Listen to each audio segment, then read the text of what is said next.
ایران کا 100 ڈرون سے اسرائیل پر جوابی حملہ۔ اسرائیل میں ہائی الرٹ، بن گوریان ایئرپورٹ کو خالی کروا لیا گیا۔ تل ابیب کے قریب ہوائی اڈے پر فضائی آپریشن معطل، تمام ایرانی ڈرونز مار گرائے۔ بڑے پیمانے پر ایرانی ڈرونز حملوں کو روکنے کا آپریشن مکمل کیا۔ ترجمان اسرائیلی فوج کا کہنا ہے کہ ایران سے اب کوئی ایٹمی خطرہ نہیں رہا۔ ایران پر حملے اور بمباری جاری رہے گی۔ ایران کے جوابی حملے کے پیش نظر اسرائیل میں ہائی الرٹ جاری، ہزاروں اسرائیلی ریزرو فوجی طلب کر لیے گئے۔ اسرائیلی وزیراعظم نیتن یاہو خصوصی طیارے پر نامعلوم مقام منتقل۔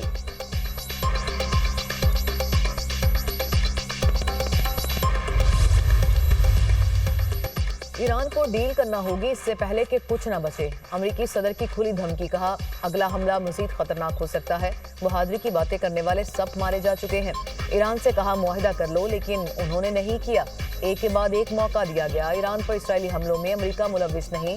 ایران نے جوابی کارروائی کی تو امریکہ اپنا اور اسرائیل کا دفاع کرے گا۔ ایران کے ساتھ مذاکرات کی میز پر بیٹھنا چاہتے ہیں۔ ایران ایٹم بم نہیں رکھ سکتا۔ امریکی وزیر خارجہ مارکو روبیو نے کہا کہ اسرائیل نے ایران کے خلاف یک طرفہ کارروائی کی۔ ہم ایران کے خلاف حملوں میں ملوث نہیں۔ ہماری ترجیح خطے میں امریکی افواج کا تحفظ ہے۔ ایران کو امریکی مفادات یا اہلکاروں کو نشانہ نہیں بنانا چاہیے۔